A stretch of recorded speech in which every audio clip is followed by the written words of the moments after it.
So anyways, I wanted just like a nip it in the butt type of. Yeah, absolutely. And I've been watching those guys for lunch, and they've been playing a lot of football, but which is good because they've been playing appropriately. Okay. So they haven't been like pushing, shoving, tackling. Awesome. That's good to see. Yeah. Thank you. Burn out some energy for lunch. So should I start? I don't know.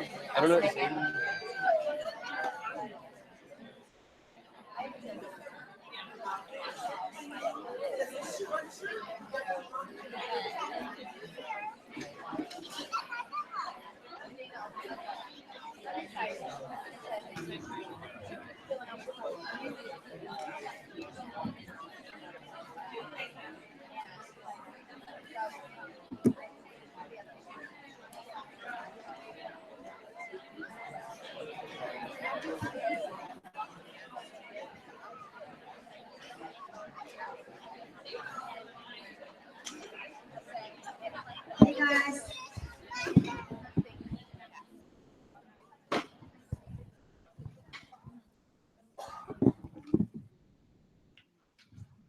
Hi everyone, I'm Michelle Coulter. I'm the co-chair of Community and Culture, along with Marisol, who's somewhere here, Marisol the head. And we're so excited for this coffee chat because we get to meet some of our new families for next year. We're so excited to have you guys. So just a background, every so often we have these on a Friday morning or at night sometimes, and we have them topic specific. And this was the result of a poll by Principal Joe Pelding of what we wanted to talk about. So they're going to talk about some of the changes for next year, what next year is going to look like a little bit. And thank you in advance to Principal Joe Pelding and, sorry, car door opener, he likes to be referred to as, and the design facilitators, which are used to be sort of vice principal-ish, Amy Richardson and Kyle Cooper. So without further ado, without further ado, here they are. Hey. Well, good morning, everybody. Thank you for attending this morning. And I know some of you had the opportunity, or all of you had the opportunity to walk with one of us this morning through the campus. And so we're really excited for everyone to be here today. And as we are growing and building and changing the way we do school, we would love to showcase some of that for you today. So in honor of the presentation and as we move forward, it would save all questions to the end. So then that way, some of those questions might be good as we're going through. That would be greatly appreciated. I'm going to showcase part of Design 39 through a video that some of our students have. Thank you. Welcome to Design 39 campus. The future is a place we create. Hi, I'm Sana. Hi, I'm Gabriella. And we'd like to invite you to come and Ellie Design 39. One of the major philosophies that we have here at Design 39 is, in the words of Eleanor Roosevelt, do one thing every day that scares you. That means getting out of your comfort zone and trying something new all the time. You gotta get out of your bubble and try things only once. Not to burst your bubble. Here are some of the things that you'll hear at traditional school, like, I only need to teach my grade level exam, or my plate is full. And, well, the principal made us. At Design 39, we live these words and make sure that it's the best students. These comments are all examples of a fixed mindset. These comments limit you to your abilities, but that's not how it is. You can go above and beyond. You don't have to stop there. So the real question, are you ready to let go? And we're not going to lie to you because we're honest fellows, right, Sana? Yes, most of the time.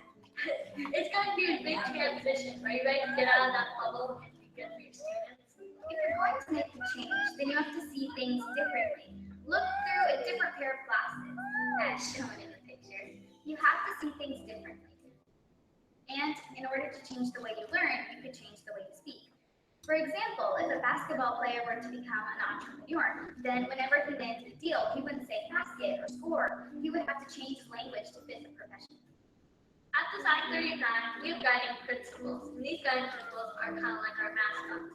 One of them is personalization, creativity or creative competence, design thinking, inquiry, digital tool technology, collaboration and communication, growth mindset, and connect globally. There are 8 guiding principles in total. They're like our philosophies. Personalization. Why fit in when you're going to stand out, in the words of Dr. Seuss? Design thinking is a non-linear process that we use every day with empathy at the heart. It's very important to hear from others so your product will end up as a solution. Technology makes the world at your fingertips. Growth mindset is having the mentality to try again. Learn, unlearn, relearn. Not yet? That's okay. Collaboration communication is about collaborating with people, communicating with them in a different way. Inquiry is having the drive to keep going and asking questions deeper and deeper to finally get your answer. Creative confidence is the trunk of the guiding principles tree. I don't know how to say this creatively, so I'll just say it. You need it to accomplish all of the other tasks. It's like the base.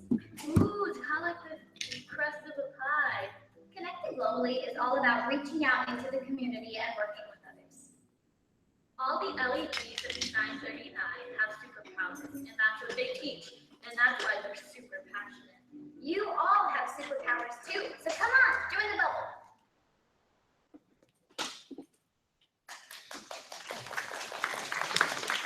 We really should have just had them come and do this presentation. Our students are amazing. So the symbol that you see here is crafted around a chair. And there's a story behind that as Design 39 was built and beforehand. The idea around our staff meetings of really having a purpose and who is our audience and who are we making decisions around. And that chair symbolizes the student. And so anything that is driven both academically, our passions, our schedules, all of the logistics, curriculum is that personalized learning is all around that chair, the student. And keep that in mind through collaboration. All of us have a different mindset or a different philosophy or a different understanding. And so we really use that empathy piece and listening to everyone, but making sure that it goes back to the heart of the chair. Can we play this?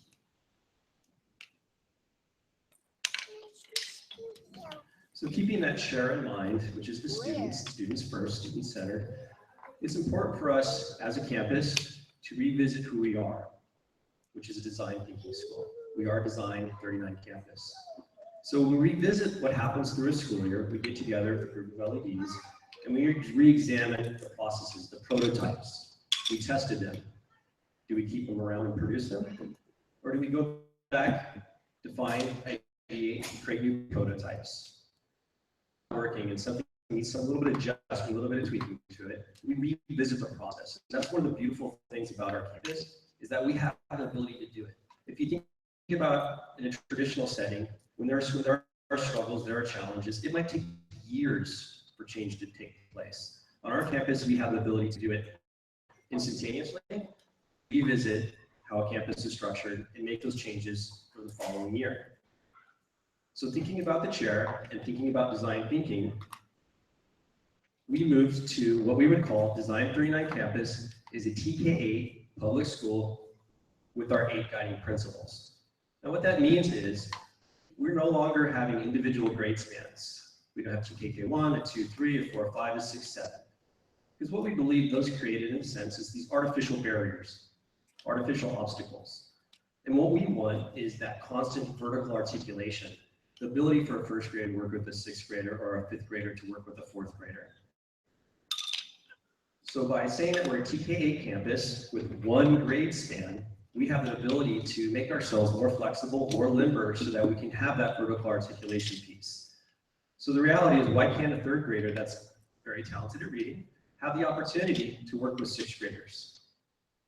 Why can't a 5th grader have the opportunity, if they're very talented at math, to work with the 8th graders in math? Or a 3rd grader with the 4th graders? Even more so, why not have the opportunity for a 4th grader that is interested in, let's say, ceramics, and it's not being offered as exploration at the 4th grade level by any of the LEDs, have the opportunity to take ceramics at the 7th grade level, and not only take it at the 7th grade level, but have the opportunity to take that new superpower back into 4th grade so that they can share that with the rest of the 4th graders. And even more so, why can't that 4th grader have the opportunity to take that new superpower and work with kinder students to help them work and develop as students of art for clay? Why not have that opportunity? So that is one of the main reasons why we're looking at, as we are Design39 campus, we are 1 grade span. We are a TK8 school with 8 guiding principles. And we're going to talk a little about vertical family. How's everybody doing? You guys okay? Yeah, so I see it's like Price is Right. Come on down here. Come on down! You're the next contestant. So we're super excited to have you here, and it's just wonderful to be able to talk to you about what's been going well and what are those things that we need to kind of ideate and kind of keep tuning, because that's the reality. We're 2 years old, right? When you look at how fragile new ideas are, there are room for improvement continually, and that's what I love about this place. When you look at like the work we did last night, this is Deborah, everybody. She's collaborative president. We have Liz. Where's Liz? Let's give you the next. Let's hear it for Liz. Coming up, next president. Yeah. It's around the energy of the parents that truly make this place amazing. We know that, the voice of one, right?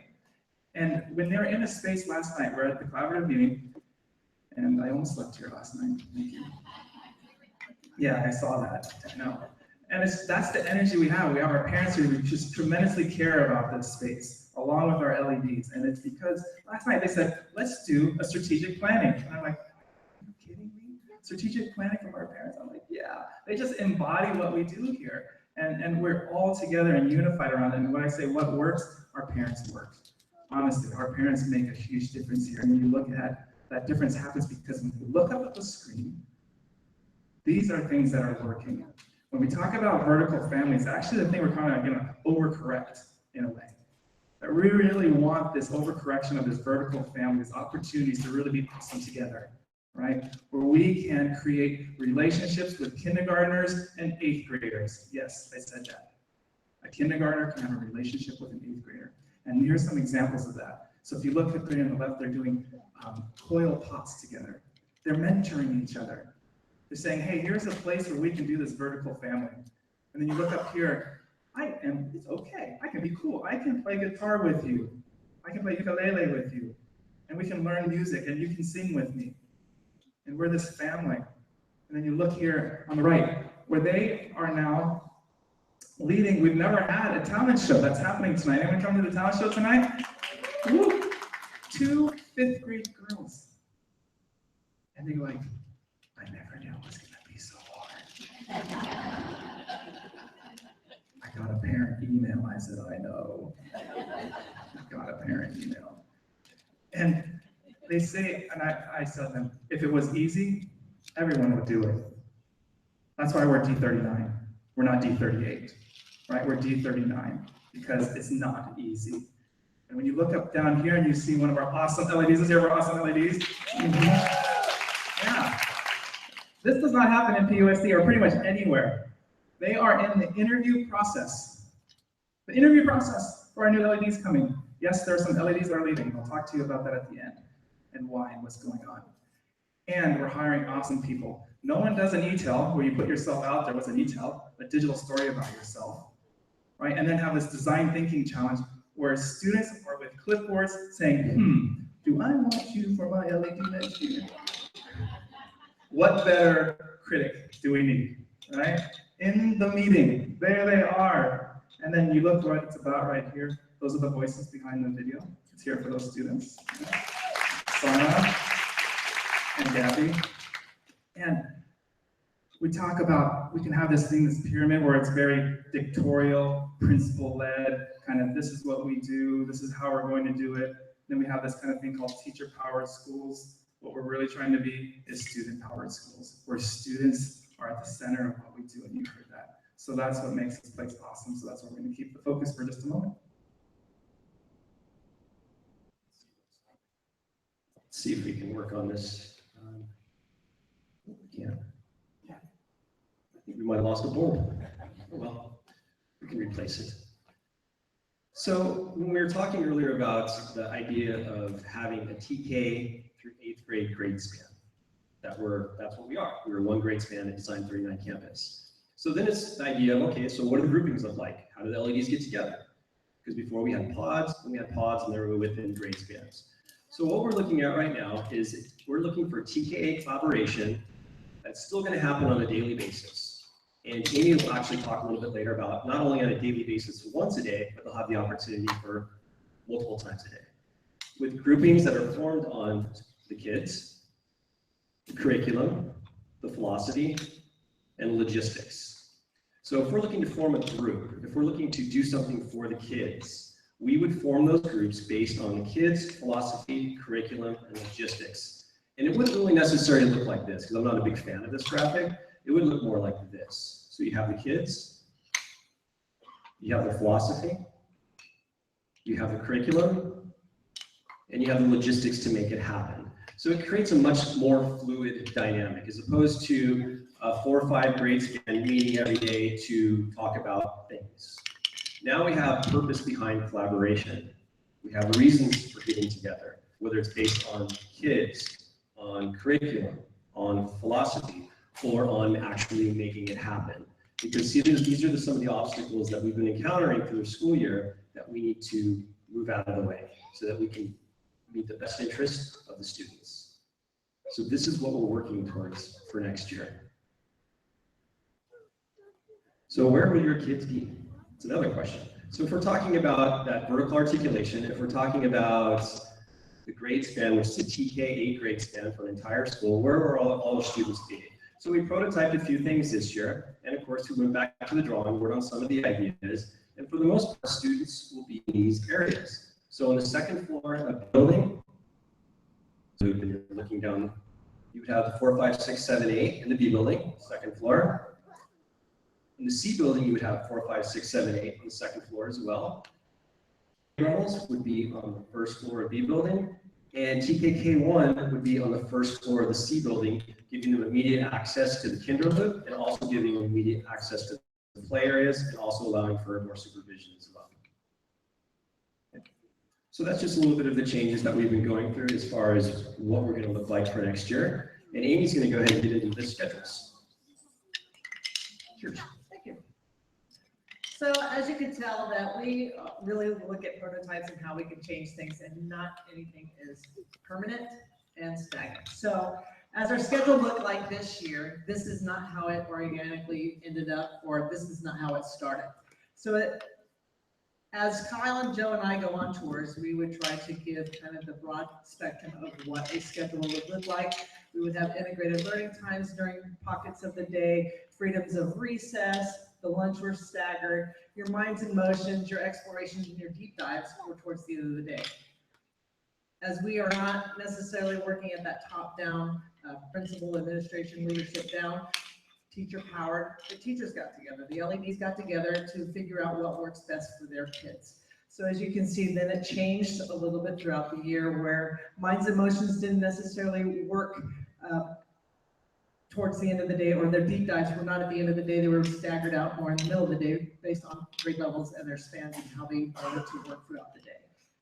As you can see, the lunches were staggered where you have the 4, 5, 6, 7, 2, 3, TK1. And those were reasons being that we didn't want all students to be on the playground at the same time.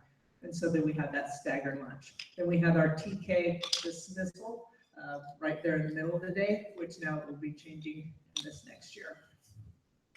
So based on what happened this year, looking at what worked and what didn't, notice that now it's changed where minds, emotions, explorations are throughout the day, MEM are throughout the day based on what the level of looking at the student is needed. This gives the opportunity for more collaborations because we will be hiring more staff, PE teachers, MEM, superpowers. Within that, we'll give release time for our LEDs to be able to collaborate throughout the day, that it's not just at the beginning of the day, just at the end of the day, it's scattered throughout. As you can also see that the lunches are scattered, where now TKK1 is the first lunch. Being that now next year TK will be here for lunch, they're able to stagger where that dismissal is a little bit later, so they will be incorporating lunch here at school. Noticing again that minds and emotion deep dives are not all at the, or minds and emotions not always at the end of the day, it's staggered out in the middle. And the reason again is that collaboration piece.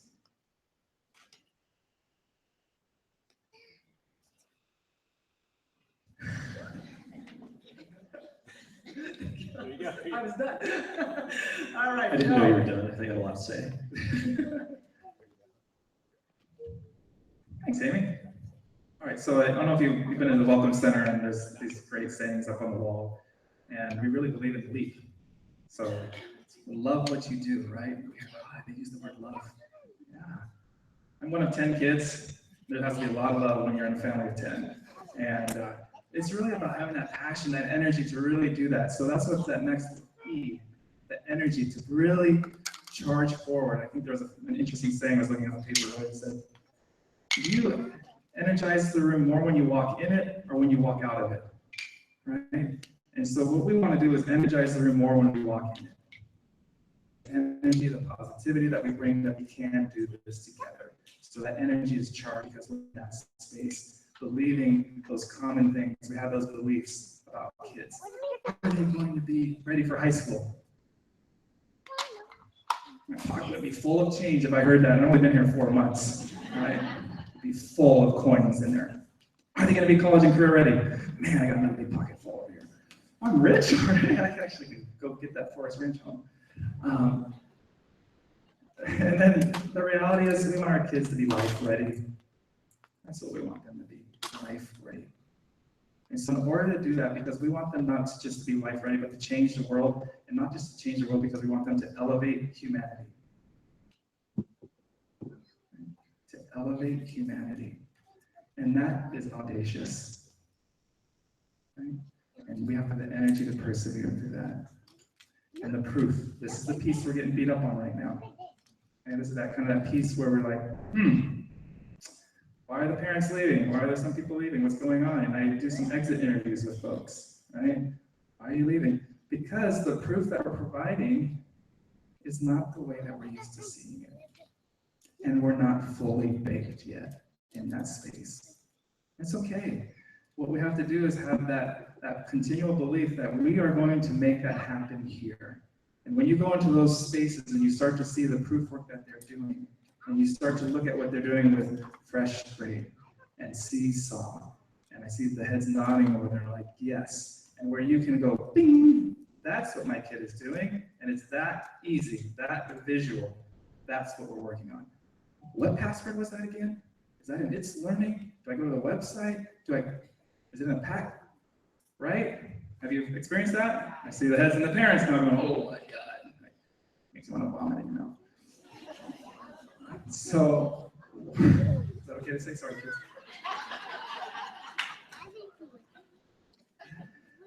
We're working really hard on proof. We really are. We know it. Our LEDs are getting cut by 1,000 knife cuts by our parents. Okay? And it's not because they don't want to. It's because it's different. It was so easy in the days to go into your conservative classroom and pull out the packet and take it out of your kid's backpack and say, oh, that's learning. Right? It's very easy, very visual. So we have the responsibility to make learning very visual. We have to have proof behind what we do, and it's what's the difference is making. Right? So what's the difference is making for our kids? And if our matrix is that they're ready for high school, we're undershooting.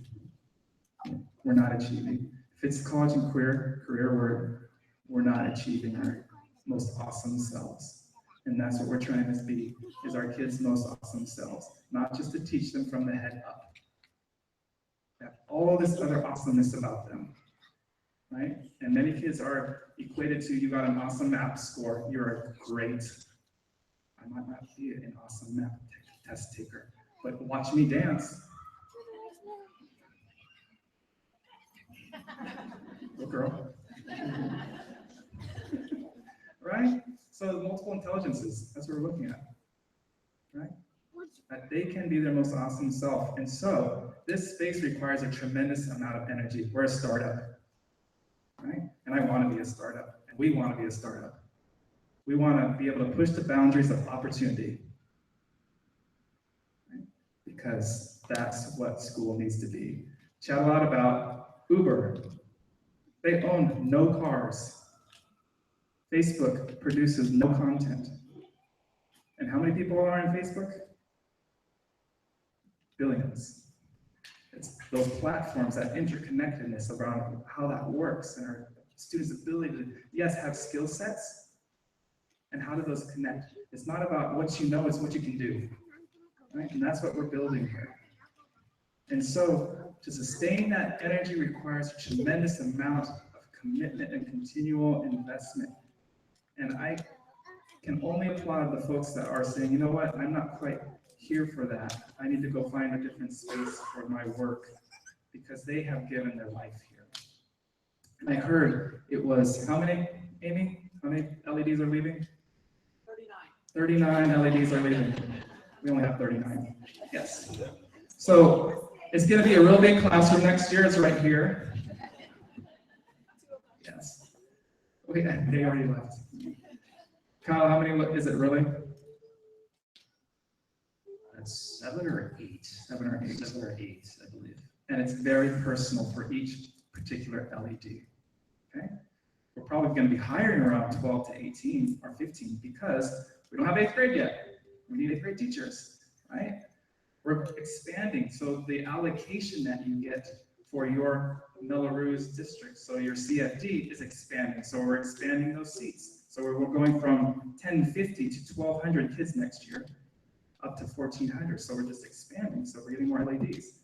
And then on top of that, some of our folks are getting awesome experiences. So some people are getting opportunities because of here to go work for private companies, right? So that's a passion so that they can go and do that. And it's the same experience when they left their school originally. Why are you leaving us from Willow Grove? Why are you leaving us from Del Sur? We're awesome. Why are you leaving us from any of them, right? You name them. So that same experience, why? Because it's very personal. That's why.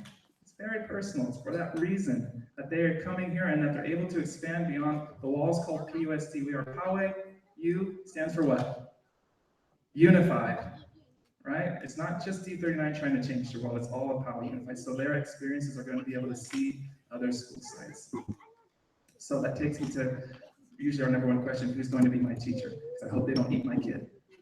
right? As long as they don't eat my kid, we'll be okay, right? No, it's way more than that, right? And so if you look at our hiring practices, it's just so awesome. You know, I didn't invent any of this. I just get to smile and wave and say, keep going, right? Chief door opener, Kyle told me the other day. Just be a door opener. Just open doors. Keep opportunities coming, right? And when you look at the opportunities that were developed way before me, Megan, right? I almost think I want to cry about how much energy and the awesome things you created here. So thank you. So let's hear it to Megan and the team. And the people that keep investing in that, talking about the families, but you know, there's no more connected family than here with our LEDs. And I was walking the tour this morning, I said, see this room here? It's called Design Studio. Has anybody seen the Design Studio around? The Design Studio is where our LEDs get together every morning. It doesn't happen at any other elementary school. It happens maybe on a Tuesday or Wednesday, they call it time baking day. And you hope they get together, and you hope they do something awesome with that. Here, it happens every morning. Every morning, they're committing, before kids are here, to say, what are we going to do for our kids today and tomorrow? Right? That takes a lot of courage to do that every day. And so that's why I would bring my kid here, because of that. Just one little story. I had my youngest one is now a freshman in high school. And I put him into a brand new KA school. The school had dirt when we went there. Anybody was here when this was dirt? Yes. Okay. And when we came into that space, kind of went into the board and kind of helped evolve it, and it was funky and it's kind of like, it's gonna be okay. And you're like, you know what? He's now the president of his ASB class for 2 years in a row. The experience he got was because of the awesome experience he was given and the encouragement he was given by his peers and his parents and the people that believed the same thing. And there was something that happened early on in his first grade year. And he said, hey, Dad, I forgot my red folder. Can you write the teacher and let her know? I said, for sure. Let me write the teacher. Dear teacher, please give him the consequence he deserves for forgetting his red folder. Guess what? He didn't forget his red folder. He learned through struggle, through grit, through that perseverance. And that's what we ask our students to do here, is not give them and ask for the answers, but ask the questions, right? So we have an awesome place. There's going to be transition. There's going to be change. It's going to feel like wiggly, but you need to know there's no more person here passionate about making this work than the LEDs, guaranteed. Guaranteed. When I said, hey, I'm gonna do this crazy thing, I'm not gonna put myself in the interview process, right? I'm not gonna put myself in the interview process, I'm gonna trust the work. For me, that was very scary. And I said, I think it was Mindy. I think it was Mindy. And I said, Mindy, this is so important to me to get the right people. And she stared me in the eye. She said, no more important than me, brother. That we get this right. No more important than me. I told my wife, she's a teacher at Turtle Lab. And we can share. We're stealing her partner to come here, probably the best teacher from her school. And it's quite curious because her partner of 18 years, I'm taking, right? And literally, they're crying. No, I slept here last night, remember?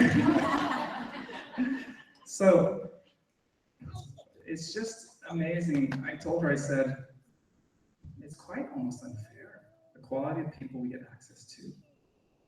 We had to whittle it down to 30 people to do this first design challenge.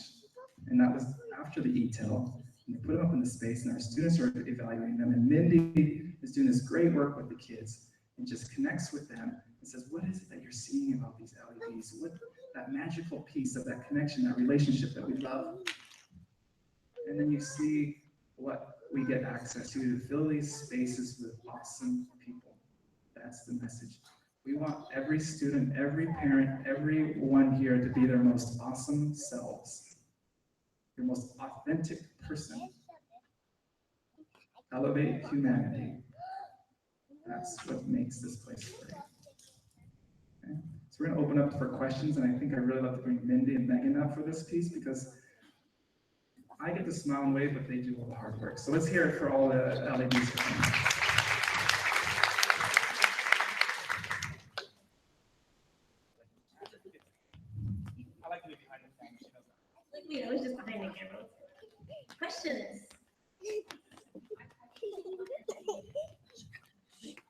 We can't really share that out yet because it's personal. So Yeah, what was just get a question against it? oh, she asked when or if they can know who's leaving, and I just said that's kind of we'll let them kind of show that up. I'm not leaving. Mindy's not leaving. So there we go. They're slowly sending out letters to the they're finding their voice. Sorry, they're finding their voice and sending out their own personal message and way to distribute that to them. So as you heard, it was 8. So, and for a variety of different reasons. And I've talked to all of them, and we've always known from the very start when it was just the 5 of us teachers and Sonia, that when we were bringing on that first team of 10 and we're bringing more people over, this doesn't mean that they're not good teachers or anything like that. There's lots of reasons. You look at other school sites, our neighborhood schools, and there's always constant movement going in and out and in and out. And I talk with every single one of them. And as you said, there are different reasons. And they're amazing, fantastic, fabulous teachers that we wish them well. And the cool thing is they're going to go and they're going to keep spreading it. The change, yes. So that we have an idea of like what or what the homework would be sometime in May. And my curiosity was whether that was still on that same trajectory or So the question was when to find out homerooms, and they said in the last coffee chat they were saying possibly May. That trajectory is correct. We might lower the trajectory just a hair, but we are looking at early June. That's what we're shooting for. Well, we're shooting for May, but we might get to early June. Really trying before you get out. Just so you know too, in neighborhoods, in all other schools, you don't typically find out your teacher until 2 days before or even the day before school. We don't want to do that to you guys. We don't want to do that to kids. We just need to make sure that we have, first of all the right people in. And we don't want to place kids until we have all the right people placed in on the right setting. And then we don't just pick names out of a hat and put them into classes. There's a lot that goes into making sure that things are the best for the child. So it's not that we're keeping it from you guys at all. We're trying to do all the heavy work behind the scenes to make sure that we have everything all set before we put it out to you guys. But we definitely want to get it out to you as soon as possible. We'll go in order here, just 1, 2, 3. So we'll start here. 1. So along those same lines, is there a chance that the kids might roll in their same homeroom teachers? Yes. Would it possibly be for, because here's Steph, I heard that for my son in particular, 5th grade, they may roll for the 3rd year, their same homeroom teacher. Would would you guys do that possibly? 3 years in a row? Well, there is looping that will still continue to happen as far as 3 years in a row. Yeah, I don't think so. No. Yeah. And like, if that was to happen to you, would know.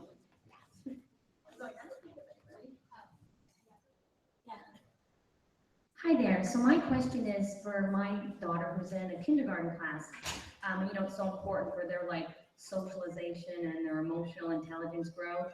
Will they be moving with the same group of peers, even if their LED changes, or has that not been decided upon? Yeah, that's a good question. That's part of that heavy work that we're talking about too, is what's best for the kids. And as you saw in the graphic about our schools, that we are moving all TKK1 to bottom floor C. So they will be together at that bottom floor. So we don't really have an answer for you for that question yet. We just know that relationships are important, and that's one of the factors. Okay, 3 more. So 1, 2, 3. Can you talk a little bit about, you showed the diagram showing 4th through 8th now being together, but how those 8th graders, those of us who have upper grades, are getting extended opportunities maybe with the high school as well?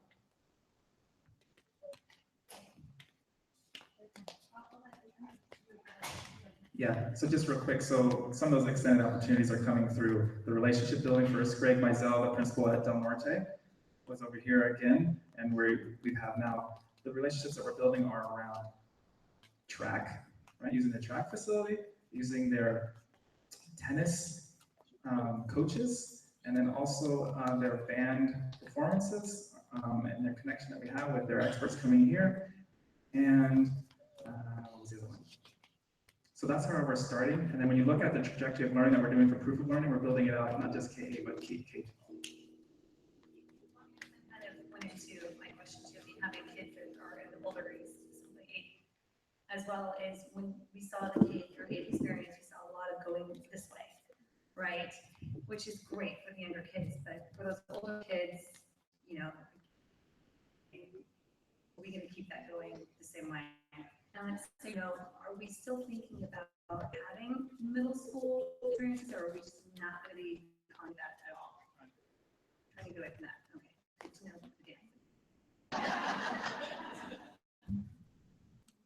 I'm not sure if we're supposed to, if we were told about this, or but from the school we came from, it was don't tell them you want next year, or you won't get that LED. And I love that at this school, multiple LEDs know our child, but in terms of what we're looking for our child next year based on their experiences, do you want that input? What's the best way to get it to you? So this is one of the things that I've been bringing up is when all of you first came in, and we just fill out new kindergartners or new students every year, is you fill out that, we sent out that form and ask for what are you see as the strengths of your child, and what do you see as their passion areas, and that kind of stuff. Not specifically saying what teacher do you want, but giving us that picture, because yeah, we're with your children a lot, and you are the expert on your child. So that's something that I know we've talked about, is possibly sending out that form. But for you guys, especially as kids are switching from one type of level, we're not really calling class configuration to another. So yeah, I know I keep voicing how people we want to, that we want to make sure you try and get that out, because we definitely want you guys and your voice. It's important. So we'll take, it's not a perfect answer yet. Well, yeah, please hold tight. So we'll do 3 in the middle. 1, 2, 3. 1, 2, 3. So I noticed the changes in the lunches, especially the TKK1, because that's where my kids are. Is that, now that they're in CPOD, is that to try and shrink a little bit the zone of freedom they have during that lunch hour? I know when they were going into decisions, and you guys can talk probably better than this, when they were making the decision with lunch, they flip-flopped the K and the TKK1 to earlier, so there's less people out.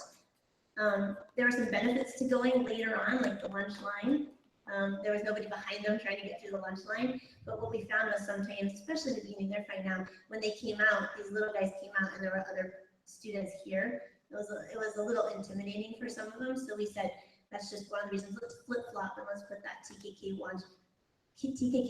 lunch earlier.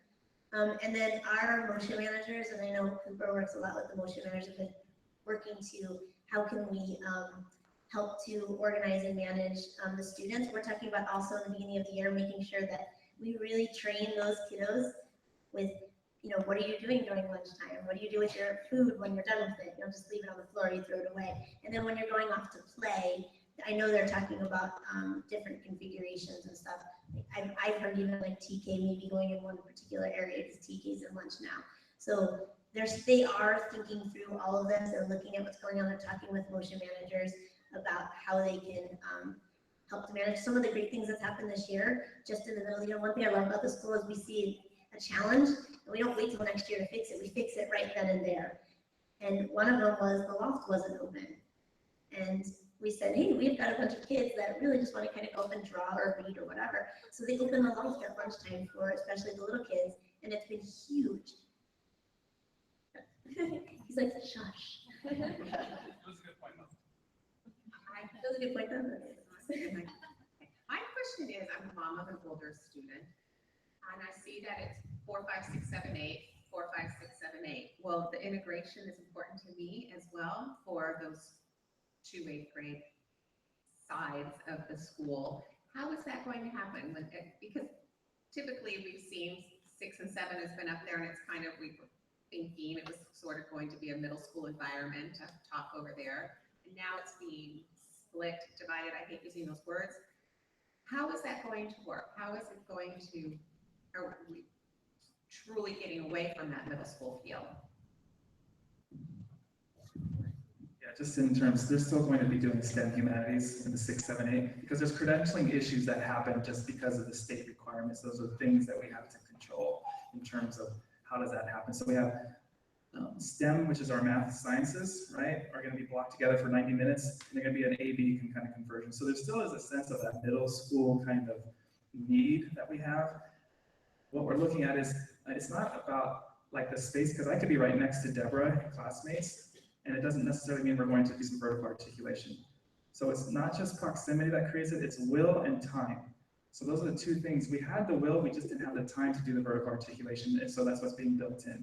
You might have heard the thing called the exploration wheel that's happening through all PUSD. So that's where we have designed through a design thinking challenge to kind of, what is that time now going to look like when we have this vertical articulation space to do those kind of things, not just because we're in the same building, but because we're planning around it. So there will still be those middle schooly kind of things because of the way we block it. And we're looking for other family vertical experiences. That helps in. Yeah, okay. So yeah, it'll be evolving, and there's going to be things that will come out and come in. They'll speak directly towards it in the 6, 7, 8. Because there is still that, we're just trying to not make it middle, lower kind of thing.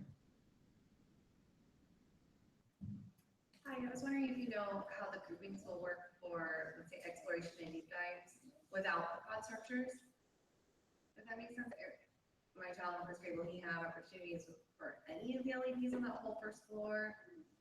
Or how, explorations might be available in the 2, 3? Yeah, that makes sense. So we are definitely going to be giving, one of the things that we always want students to have options and want students to have choices. And having a lot more choices and aligning some of that time, that's our work as teachers, and we consistently do that. So yeah, your child will still have opportunities. I'm not sure, I can't really say if they're going to have 10 opportunities or 6 opportunities or 15 opportunities, but there will definitely be opportunities and choices for those deep dive explorations in there. One thing I want to add that made me think about TKK1 in particular, at the beginning of, 2 years ago and even this year, we really tried to offer cross-building offerings, but since they were so little, it was, you would think it's not that big of a deal, but just traveling up to the other building was huge. And so we ended up not being able to make that work. And so we ended up doing pods, for men or explorations and deep dives. But I'm excited to see how the TKK1 in particular will be able to offer a lot more choices because they're all going to be just down the hall. I have a question. My child is going to kindergarten this coming year. I love the passion and energy I've seen throughout the school year. He's in the preschool right now. I'm in technology, so I love the technology aspect as well. But I have a concern, which is his time for using device in school. At home, he's controlled when he can use iPad, but when he comes to school, I'm just concerned he could be on his own and using device at more time than we like him to. So. And we get that question a lot. The technology is very balanced. We use it as a tool. So if we are creating something or we're doing something and the technology is going to be a great tool to learn that or practice it or show it, then we use it. But it's very balanced. They're definitely not on devices all the time at all. If you look at kindergarten, like I have a kindergarten home right now, they come in the morning, they get their device logged in because they have to go through all of our safety security stuff. And then a lot of them right now are going into Lexia, which is a phonics program for a few minutes. So they're getting some of that phonics. And then I stop them, we bring them together, we do a homeroom thing, whether it's an activity or skill or an experience. Then we kind of break off into, with my partner teacher, we'll break off into like literacy type of things. And they might do something on their device, they might not. We're actually working on an architecture unit right now. We're drawing out floor plans. So they might have their device open, looking at examples of floor plans. And they might have a book open with examples of floor plans. And then they've got their poster on their paper and they're actually like working out floor plans. So that when they're using their devices, it's very purposeful for the learning. It's not just get your device out and you can go play. And even the apps that we use, I get a lot of questions about what kind of apps. We don't really use very many apps that are game activity learning apps. Really the apps that we use are the creativity apps, like iMovie, any kind of like video or audio recording thing, or something like a blog type of app. So something where students can be creating or showcasing out their work. So it's very different. We're very purposeful using it. We make sure there's a big balance, because kids need to be, jumping around. They need to be running around. They need to be writing on paper. They need to be drawing and coloring. They need to be cutting. They need to be gluing. They need to be dancing and singing. They need to be doing all those things. We don't want them to sit there just on that device. So it is very, very, very purposeful use. Yeah, we have a tech committee team. Just to add on the last piece is that we're looking at not having the TK3 kids take their devices home. So it's not going to be part of the process of any of the homework or any of that kind of thing. So, and even the borrowed devices are all going to stay here for TK3. So yeah, personal devices still come and go. What we've noticed is that the borrowed devices have a different kind of interaction at home with parents. So we're looking at just trying to limit screen time for everyone's. So notice we have 5 more minutes. So we'll get at the very back, and then we'll still break up, but at some point we'll have to just trust us. More proof. Like, what do you guys like? 1 year it was the grid. This year it's a little different. When are we going to have something that I know it's a trial and error, but where's the Because it's super important. It's the first thing that when I came here that we need to really amplify our expertise in that. And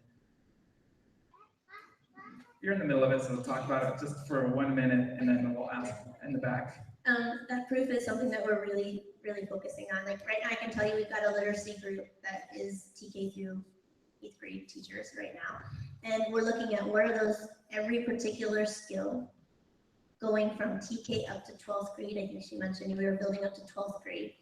And what are those particular skills that have to do? I'm going to just talk to reading right now, specific to reading, phonics, phonemic awareness, fluency, comprehension, all those pieces. And what does it look like at each typical grade level? Because we have kids that are all over the place, right? But we need to kind of break down what does it look like per grade level, and then what are assessments that are going to be default benchmark assessments that all kids will take. So, one of them we're looking at is, a reading type of like a DRA type of assessment. And they take that assessment, and then at what point does that assessment not valid anymore? Even if I don't necessarily care what grade they're, if they're a second grader and they're scoring high enough on this assessment that the assessment is not really valid for them anymore, well, great. Now we have this whole grid all mapped out, and we're working on it in one of the rooms upstairs. We have a giant poster paper going across with, okay, where is this child? So you could have a second grader that's reading at a 4th grade level. So instead of assessing them just on 2nd grade level, which is what typically happens in schools, no, this is where they're reading at. They're reading over here. So what are those assessments that I need to take to help make sure that they're learning, and to also push out to parents so you can see where the progress is. So we're trying to really streamline that, and also that portfolio piece so that you can see some of the other learning too. So that's something that we are really super focused on, and making sure that goes up. Like map testing is an assessment tool. And it gets to a point where there's a stage, there's a score where it's really not helpful to teachers anymore. So there's no reason for them to continue taking it.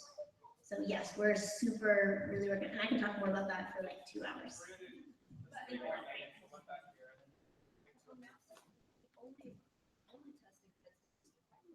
not really. Hi, I'm Megan. I'm a 6th grader, and I actually have 2 comments or concerns or questions. One is morning drop-off. I drop off my high schooler at 7:55, and then gates here don't open until 8:30. So I usually allow them to be on campus at 8:15. But I was wondering if maybe next year the wellness center not the wellness center, but the welcome center can open around 8:15, and the gates open regular time is 8:30. I was just curious if anyone else has run into the problem, because I'm going broke going to Target and Starbucks for those 20 minutes. Just so you know, we're making the schedule. Del Norte has like 28 Bell schedules. Right. So I'm not kidding you either. When we were making the schedule, we were paying so much attention to that and trying to get it as best and as close as we could without all the traffic stuff. But I don't know that I have to defer to those guys. Yeah, I mean, as long as you guys don't mind that there's kids out in front of the Welcome Center at 8:15, then I'm okay with that. But if you do have a problem with that, I don't know what your opinion is on that. What? Okay. And then my other thing was about the LED, right? You said as long as I bring them Starbucks, that's fine. And my other question is the LEDs that are leaving. I hope that in keeping with the transparency of the school, that we know what's next for them, because we're excited for them, we're proud of what they're going to accomplish, and just, I've been here for 2 years, and it would be great just to follow them and know what they're doing. That is a great piece of feedback. Love it. So, thank you.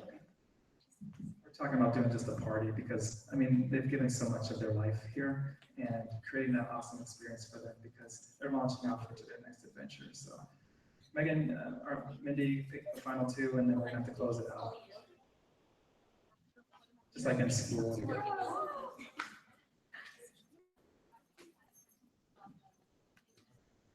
So question about communication feedback.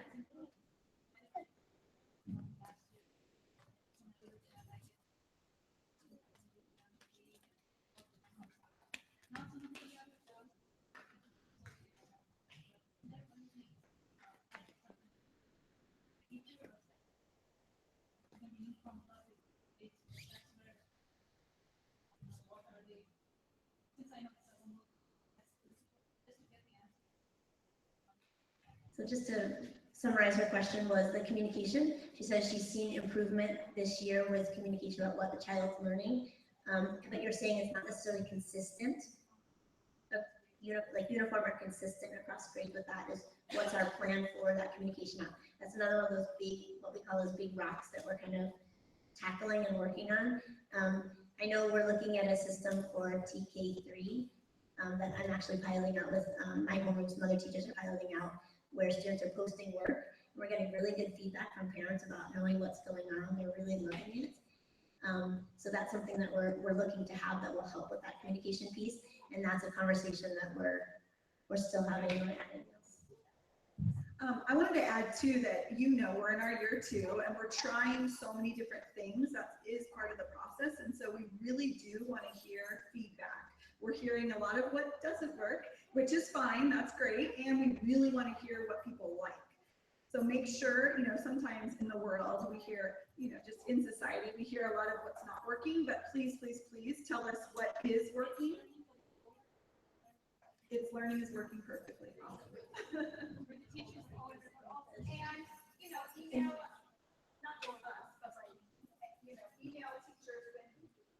Email teachers or tell somebody when something is working so that we can kind of gather that data so we know what people like. And we are doing more training and stuff with teachers. So as I said, that I heard you say that it's learning. It depends on the teacher too. And we all have different strength areas, right? So just continuing to help everyone to grow in those areas. And what we did find is that it's learning was great for the older kids, for the younger kids, and I love tech. And I mean, it's a good tool, but as far as the portfolio piece of what we needed for the younger ones, I tried. It was not fantastic. So that's why we're going and we're looking at this other one that we're very close to.